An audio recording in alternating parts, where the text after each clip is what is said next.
This episode is about meat and dairy, and it's in two sections of 33 minutes each.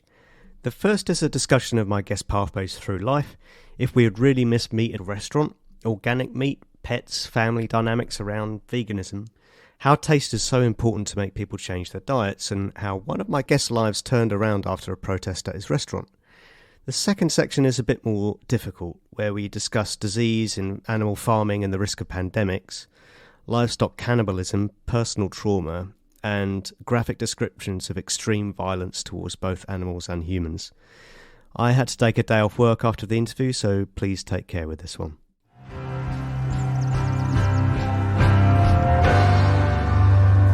Meat and dairy. Is veganism really the way forwards?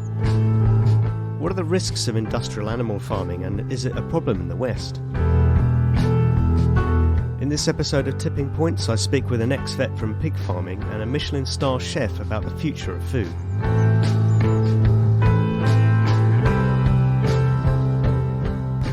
I should start actually by saying that this is the first interview actually in person, and I'm very excited to do this. This is really breaking new ground for me. So I've got with me Dr Alice Brough, who trained to become a vet in pig farms, but left after 4 years after developing PTSD from the horrors of the meat industry. But she's now an animal rights, human rights and climate activist.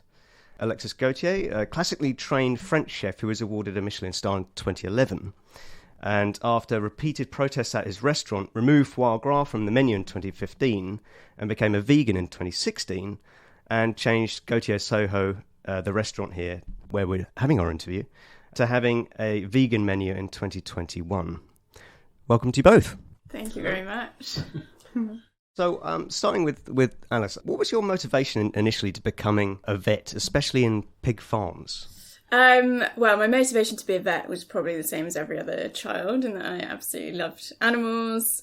My grandfather was a livestock farmer, so we were very kind of rural, and the pig stuff came in when I started doing, and I did a couple of weeks on a pig farm when I was 15. I pretty much came back in shock every night to the things that I was seeing happening on that farm. And the farm was kind of a standard indoor intensive farm. And looking back, it was actually quite a good one compared to some of the other farms that I've seen since then.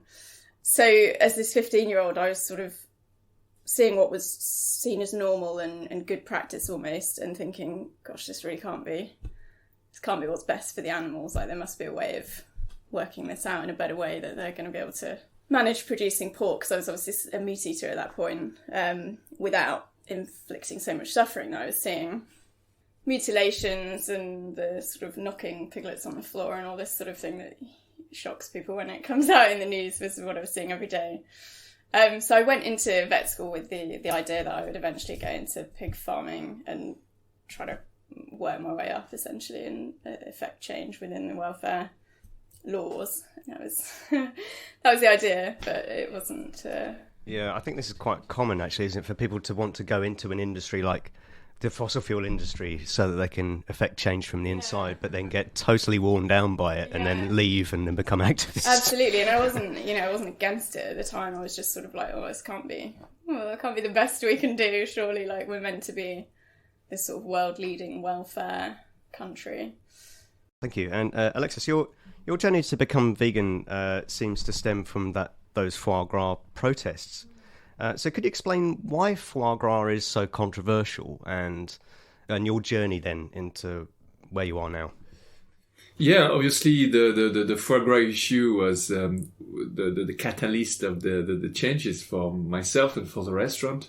I don't understand. I regret now not wondering, what have they done to the animal to get this beautiful liver. And when the protest happened outside of the restaurant, I took the opportunity to not just say, get out and let me live my life. I actually looked into it and obviously realized that it was an absolutely atrocious way to get a product for me to make money out of it. So I decided obviously to stop it. And then I obviously started to look into the issue of animals. I don't know, I was old already. I was an adult, I should have, looking back and said, why didn't I look at it? I did take a book, which is called Anti-Specist, and about the animal consciousness and our relationship as a human race with animals in general. And when I finished the book, I said, with what I've just read and what I know now, it's just not possible for me to continue not only profiting from animal torture, animal death, animal torment. So from one day to the other, I became vegan. Wow. Never went back. And then from this moment, I decided that my restaurant, my business, and how I was making money and profiting from, because that really is the basis of my industry and my business, profiting from the death of... I said, we are going to go on a journey where we are going to transform my restaurant into... there will be no animals. We will put our creative juice into making a future in terms of gastronomy and in terms of food design to eat plant-based food. It's interesting, my parents, if they were to go to a restaurant like this, meat would be the big centerpiece. Yes. And all of the vegetables would be accompaniments to that. Yeah. Whereas if you have a look on your menu, to the untrained eye, it would look like it's just like the side dishes. In the past, as you said, the piece of the animal will be the star of the dish, and the vegetable it will be just outside. But we have removed the animals, but that doesn't mean that we have removed the Frenchness. The way I introduce the ingredients and I introduce a dish is still very much French. Your parents, when they sit here and they look at my menu, they can start to imagine the roasting of something, sweet soya, and there is some very particular mushroom that comes with it. It all becomes one, and then you forget that we have removed the animals because the description is so whole. Just like people who are addicted to smoking and they go to an environment where there is absolutely no smoke, they just don't think about it. It's just if it's a normal experience, it's a normal experience. Those who are already vegan, obviously they are, but those who are not, at the end of the meal, most of them say, I didn't miss the animals.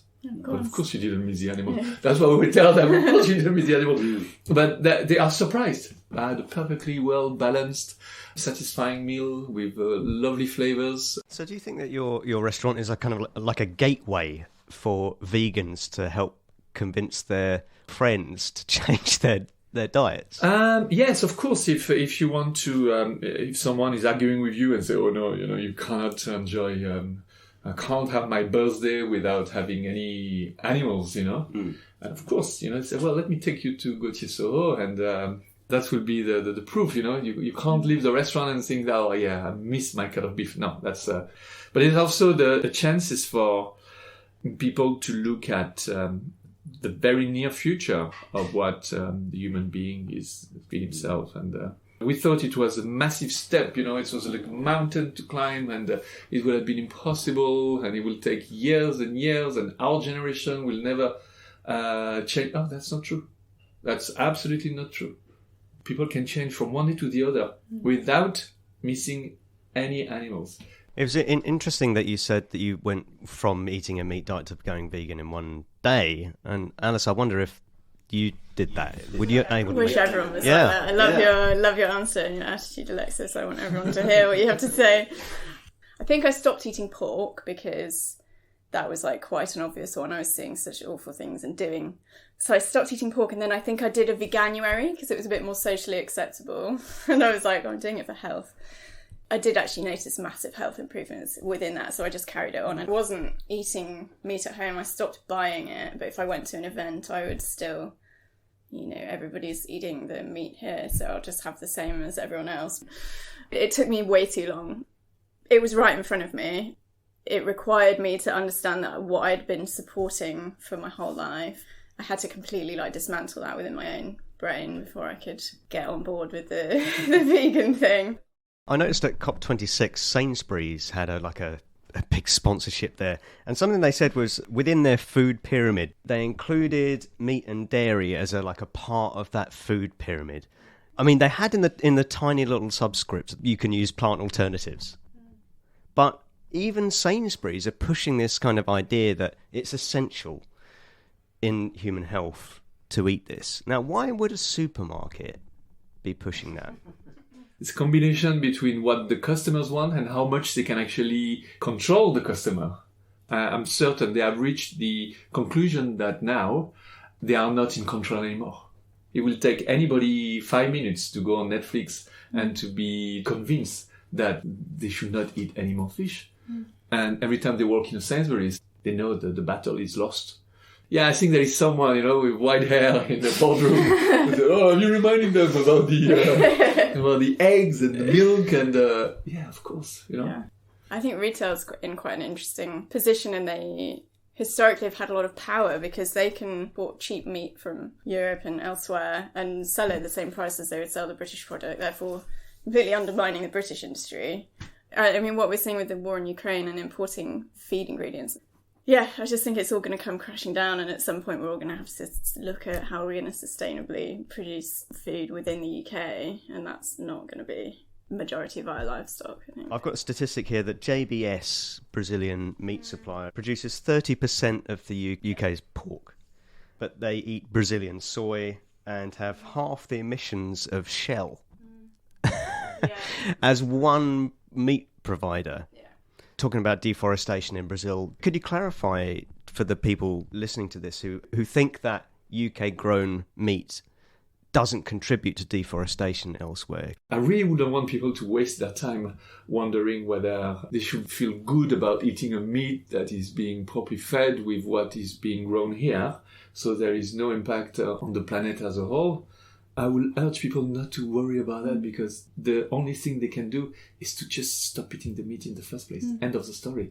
The problem is resolved. Even organic meat? Of course. Do not eat meat. That's what's going to resolve every issue, I feel, that the planet is facing in terms of, what we have disturbed the ecosystem and everything. The organic, forget it. We have to think about what animals are the most consumed, and those are pigs and chickens, and they are all crammed into barns and fed grains, cereals, legumes, oils, fish meal, that sort of thing. Plus, each diet has to be carefully balanced with vitamins and minerals that we're importing from places like India. We in the UK use, I think the figure is 1 million hectares of Amazon X rainforest for our livestock alone, let alone what we're importing. When you say, what about organic meat is such a tiny proportion anyway. And the majority of people who say, I buy local and free range, don't most of the time. Like perhaps on a Sunday they will get an organic roast. But it's like over 90%, closer to high 90s, is factory farmed, and they're just not seeing meat from that. The figures of feed conversion is so inefficient. I think the best we can do with a broiler chicken in a country where we've spent decades honing our genetic selection, the best we can do is 4.5 kilos of feed to a kilo of edible meat, and that's a broiler chicken. And then I think pigs is over 7 kilos. And so 7 kilos of feed per... Yeah, 7.5 kilos I think it is. And then ruminants is 20 kilos to one. This is crazy. And it's all stuff that could be reutilised for feeding humans. There's hundreds of millions of humans starving, and we're feeding animals that we don't need to. It's quite complicated for someone who is at Sainsburys, wondering whether they should go maybe plant-based this week. But if they had those facts in front of them, they will immediately switch their diet. But I think there are still some light forces who do not want people to have this, because they have profited from this system and they don't want to rock the boat, because we start again, trying to make money differently when we can make money this way. It's very sad. Yeah, I think that all the data is there that we need, but it's continuously confounded by people who are profiting, people who are socially when we say, can we feed the planet? Of course we can feed so many. We already can. We can feed the planet 4 times if we don't eat animals. I've heard also the statistic of overpopulation of humans, right? But there are 10 livestock animals per human. There are 80 billion livestock animals in the world, right? Yeah, every year slaughtered 80 billion animals. I think it's about 70% of all birds are chickens. There was a great figure of this in the Natural History Museum. I think it was 4% of wild mammalian biomass is wild animals, but I think it's something like 36% is human. Something like that, and the remainder is livestock.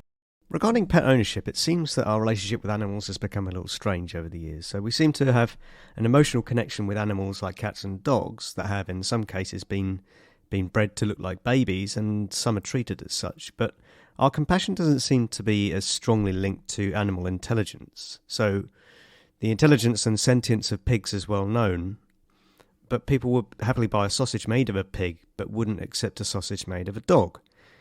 We don't see the lamb in a rack of lamb. Livestock are lives that are treated as property that can be killed, and pets are lives that are treated as members of the family. A Statista poll of 5,000 people in the UK showed a 40% increase in dog ownership during the first lockdown, which equates to around 12.5 million dogs in the UK and 12.2 million cats, which is more than one cat or dog for every 3 people, and also 470 million dogs worldwide.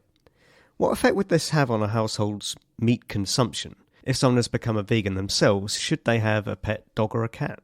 I question people who can show love and kindness to a dog or a cat and happily go to the butcher and request a rack of lamb or rack. Very strange. I mean, someone is going to tell them when they see that could be your dog there. First thing to say would be that dogs can very happily and safely be vegan now. Like, there's quite a few commercial vegan dog foods which are very well formulated. They're much better than the horrible junk food, pet foods that most dogs get anyway. Cats, the verdict is a little more blurry on that one. But yeah, that's a staggering number of dogs and a staggering number of cats as well that would be eating meat, and it becomes, pet food consumption as, that's the stuff that humans wouldn't eat anyway, like the slaughterhouse waste almost. But I think now we're at a point where that's driving it itself. That's a huge number of animals needing meat, and I think as well there's this sort of like bourgeois need to feed animals really high quality food as well, like some particularly like lockdown pets that have been spoiled and they're getting like really nice cuts of meat and things. And I know I sadly just had our 19-year-old dog put down. He was having butcher bought steak and roast chicken every Sunday and stuff like that, which a very spoiled doggy. My mum was vegan, which was the weird little dynamic there. But in terms of cats, the Mammalian Society estimates 100 million wild animals in the UK are killed by cats every year. This is something that people don't consider with pets, right? And I guess my more fundamental question is, what is your opinion on animal ownership? It's funny, we have this sort of precedent that animals are here for us, and I think a lot of people buy into that. One, probably because we're so used to using them for food. Some animals are used as almost like fashion statements and like material possessions. So there's been a huge upsurge in breeding, like the French bulldog and these breeds that have cockapoos that have come to be seen as fashionable. So I think if it was me, I would stop straight away the breeding. Just anybody's allowed to breed, sell, buy animals, do whatever they want basically with them without consequence. And consequently, there's loads of animals in shelters as well. So, and how much suffering goes into their food? Yeah, of course. So one dog can equate to the suffering of many animals because of what they eat. And I guess this isn't a connection people make because they see a dog as an emotional connection, but then have that disconnect with the pigs and the cows and the lambs or whatever it is that is being slaughtered in these horrendous environments to provide their food. And I wonder how many animals suffer for a dog's life over 19 years. Yeah, I think there was a UCLA study that looked at the impact. It's like a third of meat consumption in the US was going to pets, which is a third. 25 to 30% of the environmental impact of meat in the US is cats and dogs. That's astonishing. I mean, will they make more money by developing plant-based? Probably, I think at the moment they probably make a good amount of money because they are using organs that have been removed from human consumption and put in. I used to stand on the slaughterhouse line looking at I'd have in front of me the heart, lungs, liver, and then in the tray all the guts and everything. They come through and meat inspectors chop bits off, that wouldn't be suitable for human consumption, and throw them in the chute. And there's one for not fit for human consumption and not fit for consumption. So the non-human consumption ones presumably then goes, and all the organs that we don't eat here in Britain going into. And that qualifies that as meat. Yeah, obviously that does. Yes. When you're having family meals or out special events, how do you feel about having meat on the table? And have you developed some kind of tolerance to deal with that? When I go to France to have Christmas, for example, with my sister, and she knows, the definition of veganism, and she knows, my convictions, and she asked me, "So you're vegan? Do you still eat fish?" This is how she staged the Christmas meal. In that I am the one who comes with this strange, And when I sit at the table, I've been primed to feel like I am the one who is slightly odd. I can't even think about saying, "You're still eating geese, for Christmas," or foie gras. I can't say it. I feel a little bit. So I just have to accept. But I feel really bad. I feel super bad. Extremely bad. I don't understand that people as knowledgeable as I am will not come up to the same conclusion as I. How lazy will they be to refuse to, just for the pleasure, their taste buds decided to continue abusing and showing me the meat, and I find it strange. Lots of people hear what I say if they're strangers, but my family, for some reason, it's much more difficult. Yeah, it becomes a bit of a joke, and you just have to sort of go along with it, otherwise everything will be miserable. I think it depends on the day for me, like what sort of mood they're going to catch me in.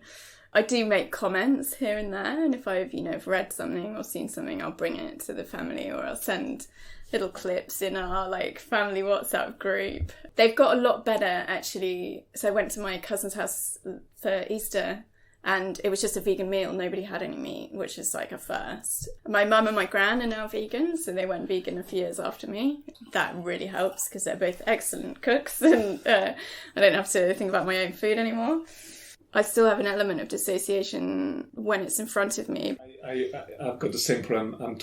I'm still disconnected between the rack of lamb and the animal who used to own this rack of lamb. But that probably helps with your family relationships, because otherwise you're angry.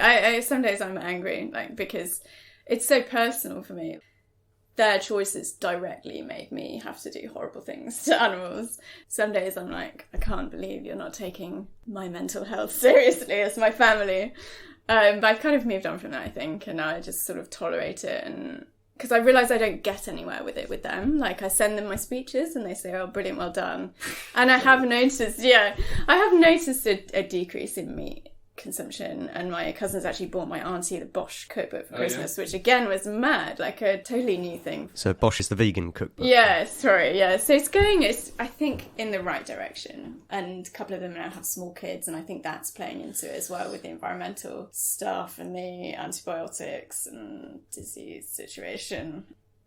But it's hard. I don't like having conversations. I'm not a very good, one-on-one activist, because I take the conversations very personally, whereas I can deliver a speech to thousands and it's fine. It's happening, though, I think, through social media. That is playing in the subconscious of people who are still wondering. And wondering, I think, for the better. I think it's somehow happening, thanks to the social media, I think. I read a book recently called Change of Heart. It's on the psychology of social change. And a lot of it's completely counterintuitive. It's actually a really interesting read. But a lot of it is also that, different people will respond in different ways depending on their own conditioning and their own sort of ego situation. And, documentaries, some people love a documentary, some people hate a documentary, some people love stats, some people like stories, some people like videos of cute animals, when it's kind and love is involved, and they tend to be more easily convinced than when, come on, you're aware of this, you're not stupid, you say, whoa, who are you to tell me? But if you tell them, look at these beautiful animals, loving, and I do really believe that it's the next revolution. this kindness, this compassionate, this is the revolution that's happening just around the corner. Yeah, I agree, and I think that community breakdown is one of the biggest issues that we have as a society. This concept of love is seen in the wrong way, and I've been part of these communities who are reframing that for me, and it's made a huge difference. I anticipate, as you say, a cultural revolution in that sense. Yeah. When we have huge climate disasters, we're going to have to see more of this, because that's the only thing that's going to get us through. If we're all worried about our own individual safety, we're all going to go down. If we start thinking about helping each other, we've got a chance of propping ourselves up. Alexis, you're a father of 2 children. That's right, yes. How old are they? They are 13 and 16. And do they perceive animal welfare and diets in the same way that you do? Yes, absolutely. They do. Especially my daughter. I think it's been a little bit more difficult for my son, but they will never go back to eating, indulging and feasting on the dead lamb, or never, ever. It's impossible. Or pigs, or bacon, or sausage. Never, ever. Yeah. I mean, I think they get more surprised when they have people of their age or their friends who don't think about what they eat, or don't question what they eat, or don't even trying to understand that, whether someone was alive or before that. They find it quite strange, I think. Have you heard their interactions with their friends and challenging them on their diets? Or... Yeah, I think they are like me. If they are in presence of someone who is not at all engaging with the idea of they just change the subject. They are not at an age where they can argue and say, oh my gosh, you're so bad because you eat animals. No. Okay, you eat animals, I don't, thank you.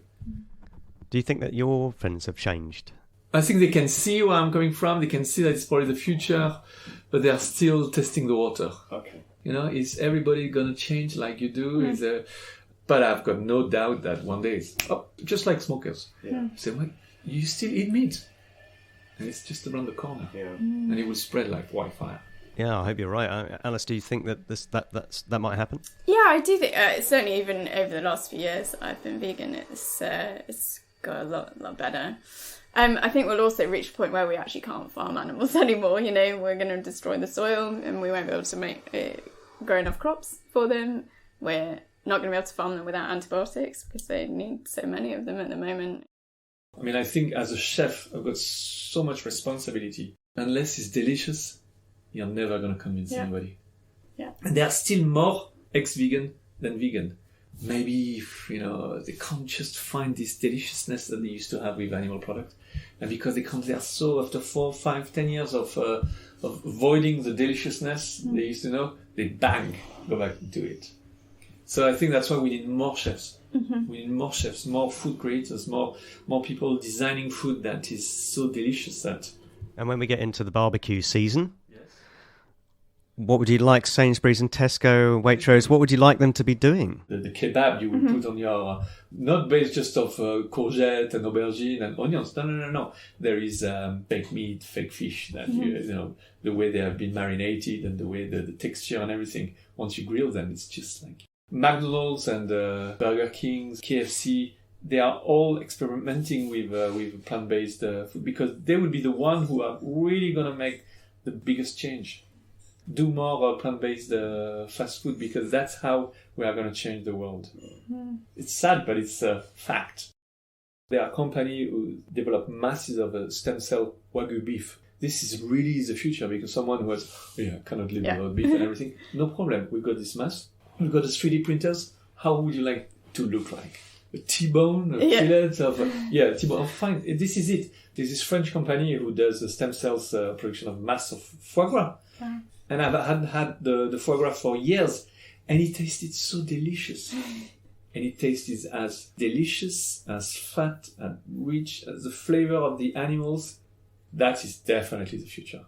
I've got some hardcore vegan in my kitchen, and when I tell them about the foie, I say, oh my gosh, that's not vegan. No, okay, well, that's not vegan because, yes, it's still animal-based product, but nobody's dead. Yeah, and there'll be a point where we don't actually need that first puncture. You already have the cell cultures of whatever you need, just in a lab ready to go into producing whatever. Yeah, I don't have a problem with it, considering the billions of animals suffering at the moment. Like, it's nothing. I mean, I don't think I'd eat it personally. Like you said, you learn one thing and then you go and look at the health and then you look at the environment, and it's like for the health side of things now, I don't think I would, because of the issues animal products cause with non-communicable disease. But processed foods, though, do come with their health concerns, and there are lots of vegan foods out there that people might think, well, it's vegan, therefore it's healthy. But the way that food is processed, they go through these soft tubes with the plastic softeners with phthalates that lower sperm count, the rest of it goes on. Whereas my personal journey started like that. When I went into the supermarket, I thought, okay, I'm going to buy the vegan foods now. And they were the processed high salt. And then I learned how to cook, and I really enjoyed the skill of learning how to produce plant-based foods without necessarily buying all of the processed stuff.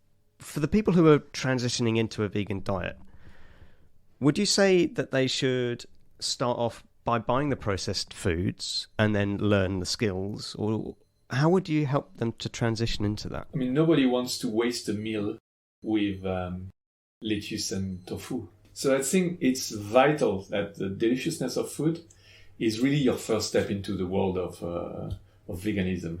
You know, you started with the bad vegan food. Yeah, of course it's bad, but it's delicious. And then you move on to, you trying to, because you're intelligent, because you were looking for deliciousness, but good for you. And then you found in the in Indian cuisine, for example, that they've been developing for the last thousands of years. And they've got this combination of spice, and actually coconut milk is very bad for you, but deliciousness of the food has to be key. Because otherwise we lose them. Otherwise they go back to the animal. What I like to do, because I just eat the same foods that I used to love, I just veganise them. So like, most people here love spag bowl, curry, burritos, so many of these things you can just very easily just Google the recipe or, work it out. If I've made spag bowl with beef mince, let's use some dehydrated soya or just use lentils or something. So, and you're getting the exact same flavour profile with the herbs and...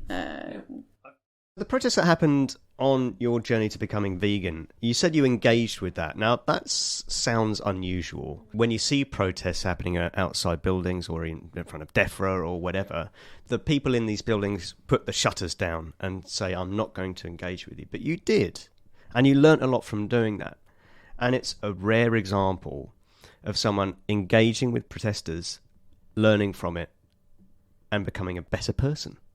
Presumably you support this kind of protest in changing behaviours. Yeah, I think it worked with me.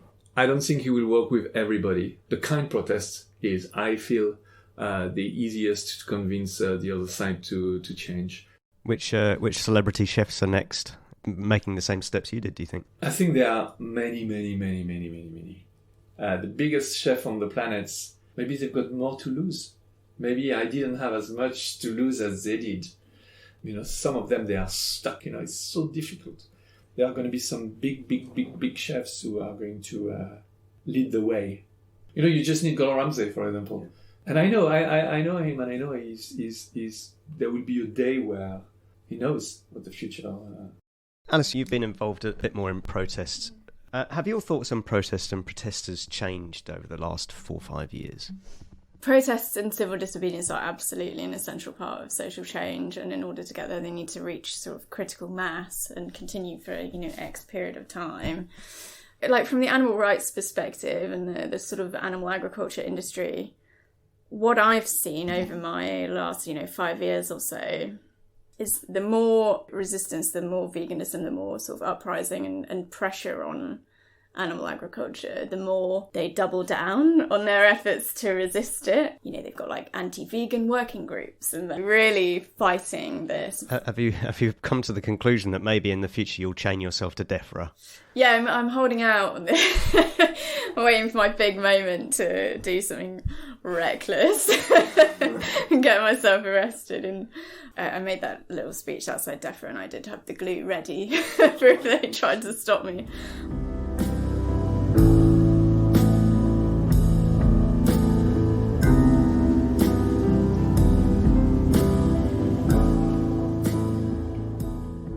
Some statistics here on the disease element of animal farming and how pressing an issue this is.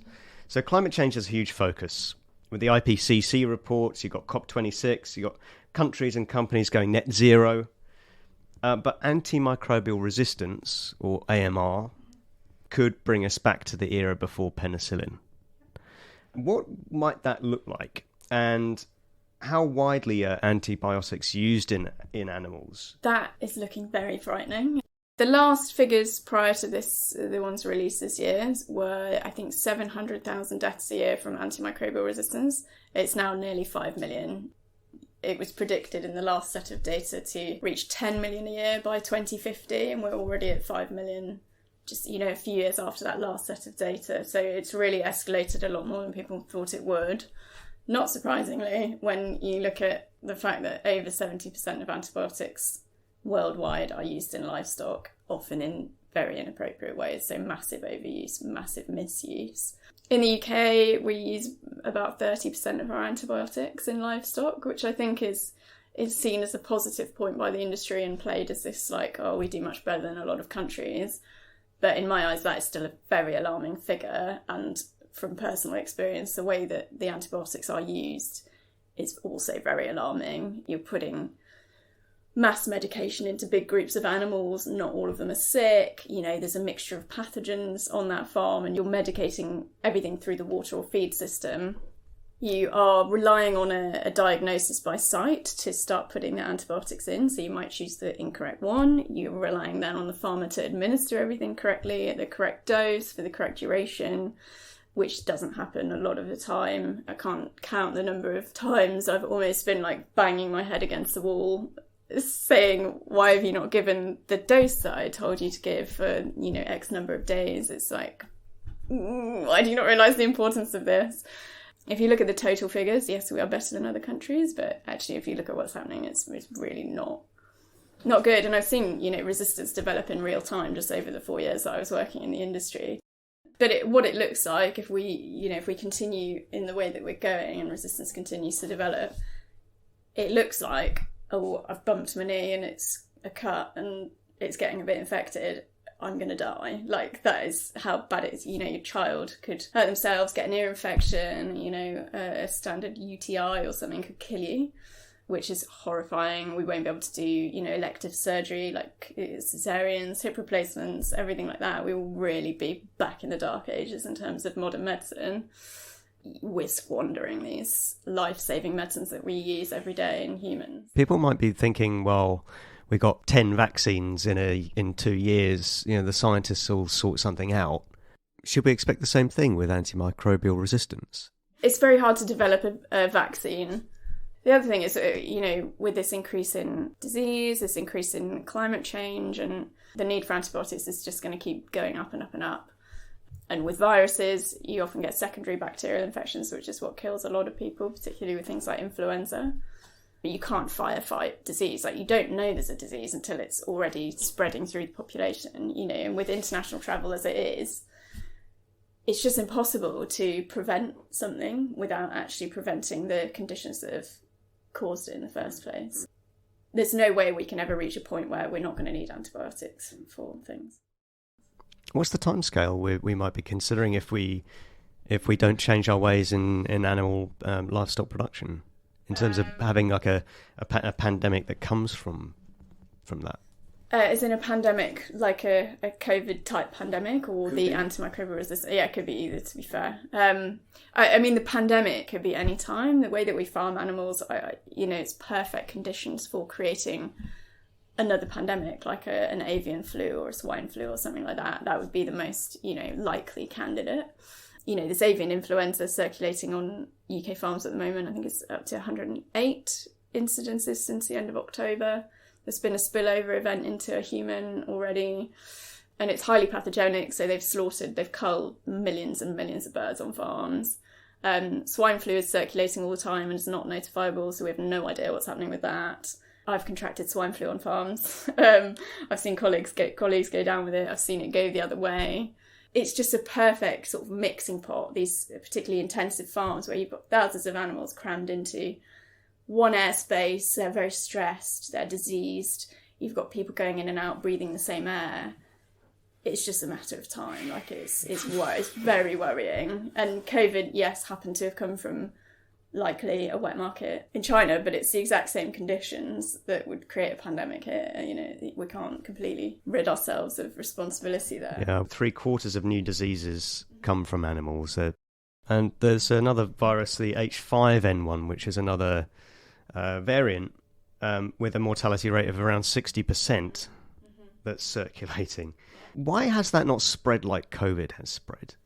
I think just lacking the mutation to transfer really rapidly. It depends where it's come from and whether it gets locked down quick enough, or whether it has the capacity to move between human to human. So there have been spillover events. So, for example, bird farms that have killed, 60% of people that have got the flu, but it hasn't got that mutation where it spreads rapidly. That's not out of the question. As I said, they mutate all the time in ways that we can't predict at all. So if a virus with a 60% mortality rate got the genetic material to spread like COVID did, I mean, we're... A word beginning with F, yeah. Alexis, how much of this kind of area of the meat industry are you aware of? In meat industry, I mean meat and dairy, because presumably milk and eggs are both contributing to disease in the same way because they're close together and so on. I've heard it before, and it's super scary. It's not the kind of argument I use to convince people not to. It has to be quite simple. I'm asked by my customers why we are plant-based, why we don't use animals, and rather than scaring people. But of course, it's a reality. In the past, I've visited markets where I've seen atrocious things. I remember in Bangkok, the wet market, and there was like massive open bags of live chicken, and next to them there was same size of bags with holes in it of freshly cooked chicken. They put the two bags next to each other, and you had this chicken in one bag eating the dead chicken on the other. Oh my God. And I'm sure it was happening every day, on every single market in Southeast Asia, or at least in this part of Thailand. Sure, yeah, but people listening to this might think that this kind of cannibalism is only happening in Southeast Asia. But people buying chicken in Sainsburys might think that they're not contributing to this kind of pathway for disease. Would they be right in thinking that? There is cannibalism on most intensive pig and chicken farms. That's just, it comes with the territory, really. We had the foot and mouth outbreak, but that was because we were swill feeding pigs, so they were eating other animals in swill feed. We had BSE, which was because we were feeding bone and blood meal to ruminants, which only stopped after government scientists blew the whistle on DEFRA. We've made these mistakes in the past, and I think what we've done with COVID is otherise it. So we've sort of blamed, you can blame other people and say, we do much better here. But that doesn't really help, because right now, elsewhere doesn't exist. Everything that happens in Southeast Asia is going to affect us, as we've seen with COVID. Everything that happens with climate change, yes, the global south will be first affected, but it's going to affect us, and we'll have heaps of people trying to move out of areas that are no longer livable. So I think we're very bad, particularly as a nation, and our government are very bad at looking at things holistically and actually seeing the big picture. We're very good at looking at individual data, having little groups, committees and discussion groups to look at one very small thing.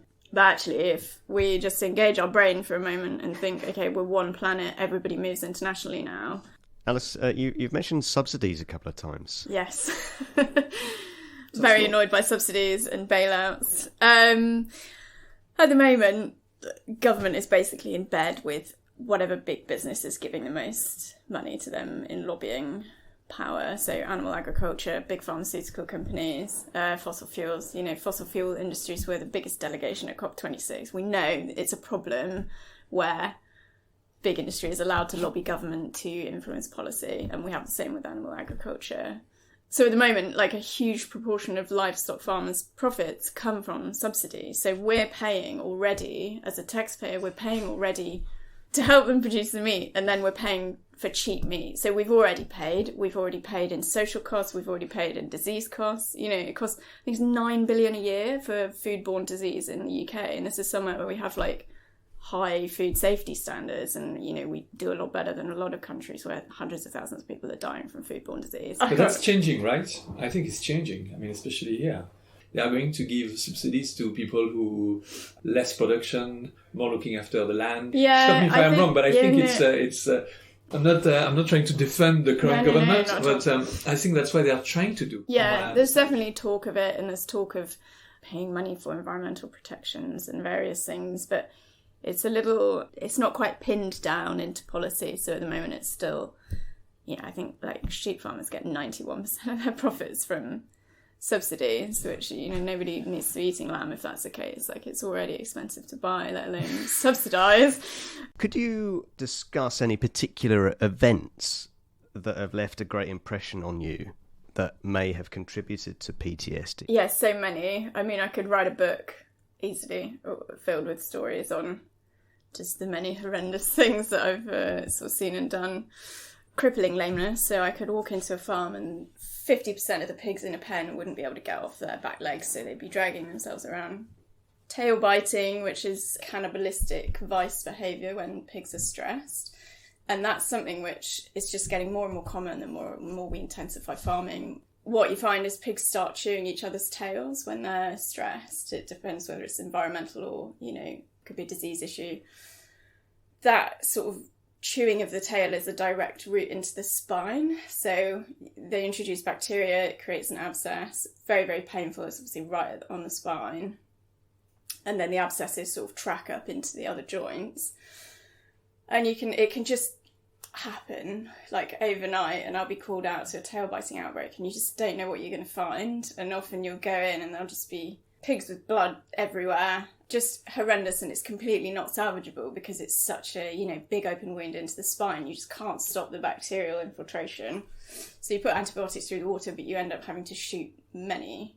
So yeah, lots of captive bolt gun, euthanasia, and sort of pithing with a screwdriver, which is quite hideous. Could you explain what that is? You create a hole in the front of the skull with the captive bolt, and then take a screwdriver or a long rigid thing and stick it into the hole and just scramble their brains and the brainstem, which in theory is to stop them breathing straight away because the bolt doesn't always kill them.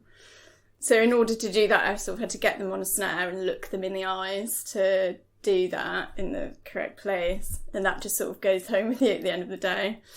There's millions of stories, that I could look at individual pigs where I've found maybe a ruptured hernia and come in and the pigs are sort of chewing the innards of a live animal because they've come out of a hernia that hasn't been spotted promptly enough. And that was generally the issue. It was things that weren't spotted promptly enough by stock people, because most of my farms towards the end of my 4 years were big intensive farms. So you've got hundreds of animals in a small space. You can't possibly go around a farm with 9,000 pigs twice a day and properly identify any issues, so a lot of things get missed to the point where they're not salvageable. When people who might be listening to this are meat eaters, they might be thinking in the back of their minds, is Alice just cherry picking some stuff here? How widespread are these problems? And is it that you might perceive that they're happening all the time because you're the person who's called out to deal with them? Or is it just that it's happening everywhere and vets are rushed off their feet? Yeah, no, it's happening everywhere. It's I think it probably was every day that I was seeing something that was like really disturbing. The reason I decided then to go vegan instead of picking organic or whatever was that I was seeing the same issues across the board. A lot of my farms were RSPCA assured, which is something that we're sold as higher welfare, but I was still seeing the horrendous tail biting. I was still seeing awful disease and high mortality rates on these sort of higher welfare farms, and then they end up in the same slaughterhouse where the industry can't even admit that the pig industry has a humane way of killing animals at the moment, slaughtering animals, because we use gas chambers which have been decades ago identified as inhumane. And they produce a carbonic acid, don't they? Yeah, so the carbon dioxide, it burns, it just feels like you're suffocating, and it burns from the inside out almost, and they panic and desperately try to escape for the sort of 30 to 60 seconds that they're in there. And then the other alternative doesn't work half the time, so... Would you recommend a documentary The best one for British livestock is Land of Hope and Glory, which is free online. I made my mum watch Earthlings, which is the worst one, but that's sort of a global one, and then immediately after she watched Land of Hope and Glory so that she couldn't say, oh, that doesn't happen here, because it does. Right. But yeah, Land of Hope and Glory. And it's very accurate, like it's all standard practice. It's nothing like absolutely shockingly gruesome, but it's just standard practice, and it's so you really get the impression of how miserable these places are, like dark, filthy, the animals all look depressed. Yeah, it's a good representation, I'd say. Thank you. Alexis, so how much of the meat industry were you aware of when you were buying it? In this restaurant, lots of meat, lots of dairy, eggs, all sorts were coming through here. How much of it, the sourcing and all of the things that Alice was talking about, how much of that were you aware of at that time? We were only aware of the good practice. I mean, I don't know. After what you've just said, I can't...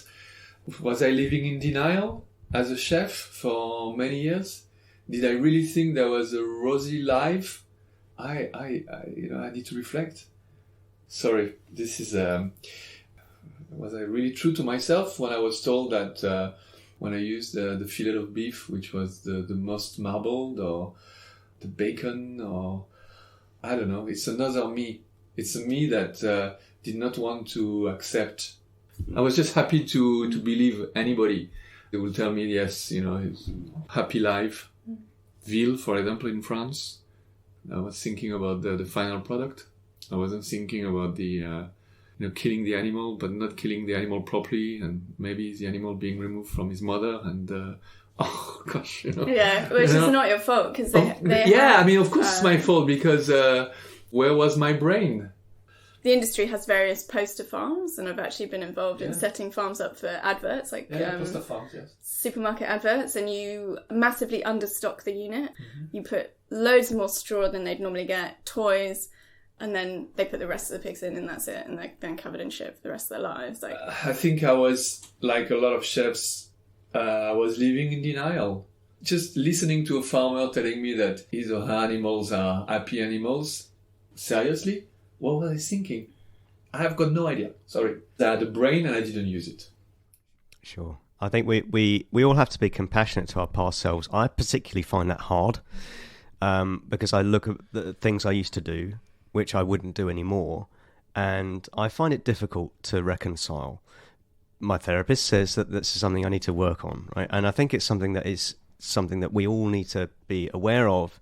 It's a guilt is a potential barrier against change. So people feel that if they were to change, they'd feel rough about who they were, and they don't want to. So they're going to stay who they are. Yes, and when you talk to, like, for example, I talk to my sister, who is still a meat eater, and I tell her about, what I feel and how I felt. She said, oh, you can't think like that. You can't reflect. You can't put yourself, for example, in the position of a pig or of a veal or of a cow. You can't do that because we are different. And I think a lot of people are happy to use some sort of techniques. They are happy to have a mechanism in their head. It's a very simple mechanism that says they're animals, and so you should not try to think like them. So, Alice, you were Vet of the Year one year, right? Young Vet of the Year? A finalist. It's a random... they have the National Pig Awards, which makes me feel a little bit sick these days. But, congratulating yourself for abusing animals. And since then, you've been under investigation by the Royal College of Veterinary Surgeons. So why is that? How have you been perceived so differently in those two cases? Well, the investigation from the Royal College of Veterinary Surgeons, which is like the regulatory body, that came about since I've left. So I went on TV and did an interview, and it was about the Red Tractor scheme and kind of veterinary certification within that. And the way that was perceived was that I was sort of insinuating that the veterinary inspections for Red Tractor are not objective because you're paid to do that. Farmers are paying to be part of the scheme, and then they pay the vets to carry out the inspections. That was bringing the profession into disrepute by highlighting these issues. It's been dropped because I essentially pointed out that the issues were not mine. I was trying to indicate where things might not be so great in the industry. It's not my fault if that's happening, you know. Bringing it to light is not the crime, I think I can say. During a documentary that you're in, The End of Medicine, you talked about the end of your career in pig farms marked the end of your income as well. Have you worked out a way to make money now? Not really. I do the odd thing that's paid, like a bit of consultancy, a bit of writing here and there. If I do a public speaking thing, I might be given a cursory 50 quid, which is great. But no, not really. I've got like a Patreon, which is a sort of, I don't know if you're familiar, it's just a website where people can support you, and it's a tricky one to balance. I don't really know what to do with that. Yeah, I'm in a similar position. I think when I get to the end of my PhD, I don't know what to do, because the amount of problems out there are just so vast, and not dealing with them as an activist is seldom paid, but they need to be done, and it's a very, very difficult position for us to be in. I'm sure. yeah. It's heartbreaking, really, but yes, thank you. Doesn't feed you, thank you, but I think it's very brave.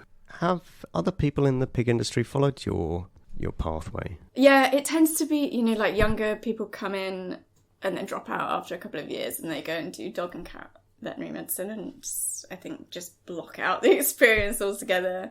The Pig Veterinary Society is made up of a lot of older men, mostly, who have been doing this for 30, 40 years. So they have to try very, very hard to introduce like younger people into the industry and encourage students to get involved for obvious reasons. Like, it's not a nice job. You absolutely stink 24/7.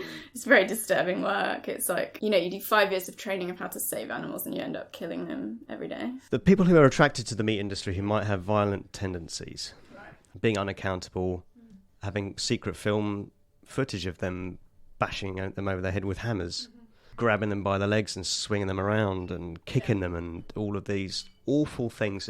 Do you think that people who have those violent tendencies are attracted to the meat industry because they can do that, because they can get away with it? Yeah, it's hard to say whether they're attracted to it or whether it almost desensitizes them to violence to the point where they're then going home and there's domestic violence.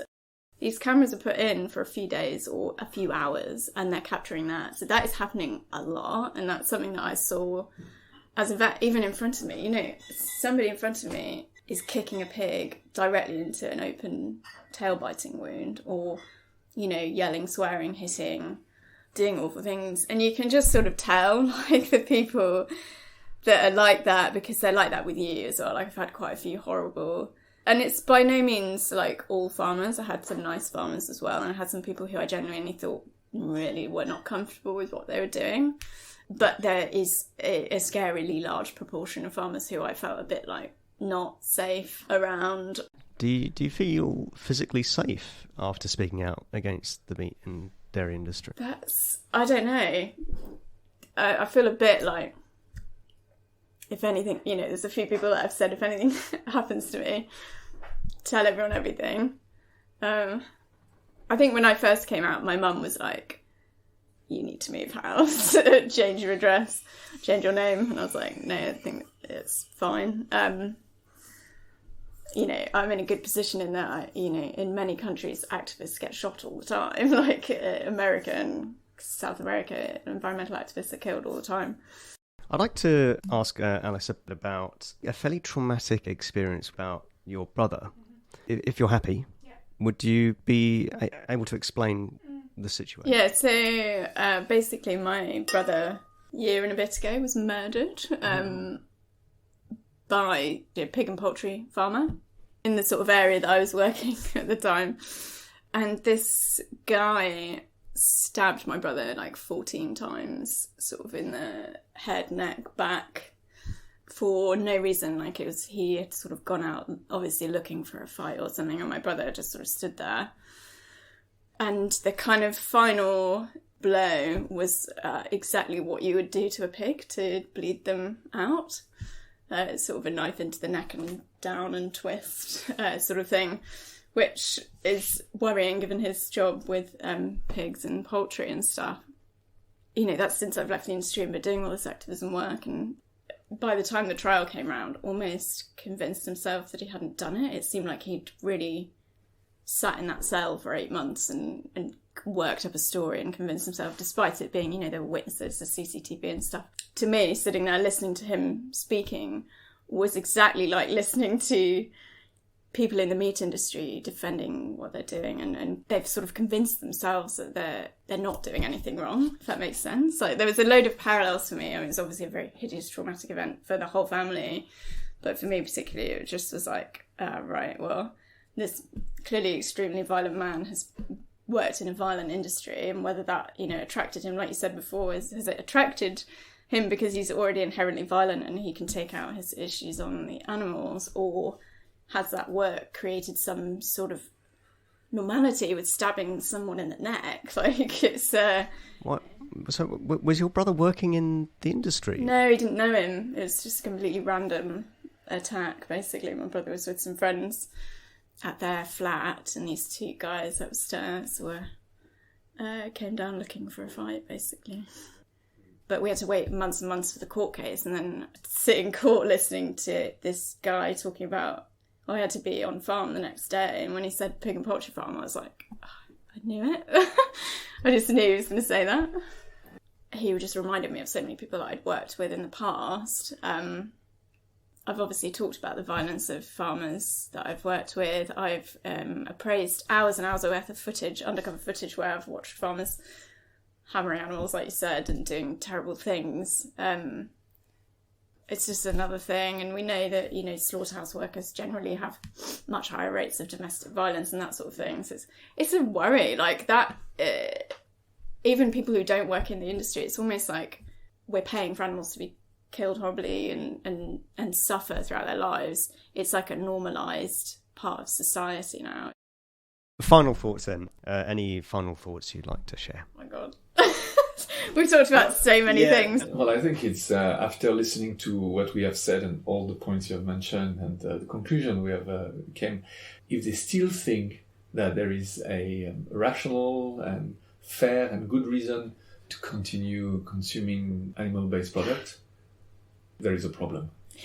I think there is a fundamental problem. They live in denial, or they have a problem they need to address. I think the sooner you make that decision, the easier it is on your conscience. Whereas if you leave it and you wait till the decision is made for you or laws change, then you're going to feel a bit silly and a bit guilty, maybe, that you haven't made that connection yourself. And yeah, I think denial is maybe the first or one of the early stages of the 7 stages of grief, where if you think, okay, I'm not going to eat meat anymore, you lose your identity, maybe you lose your family. There is a journey of grief when you decide not to eat meat or dairy anymore. And denial is one of the early stages that you can get stuck in.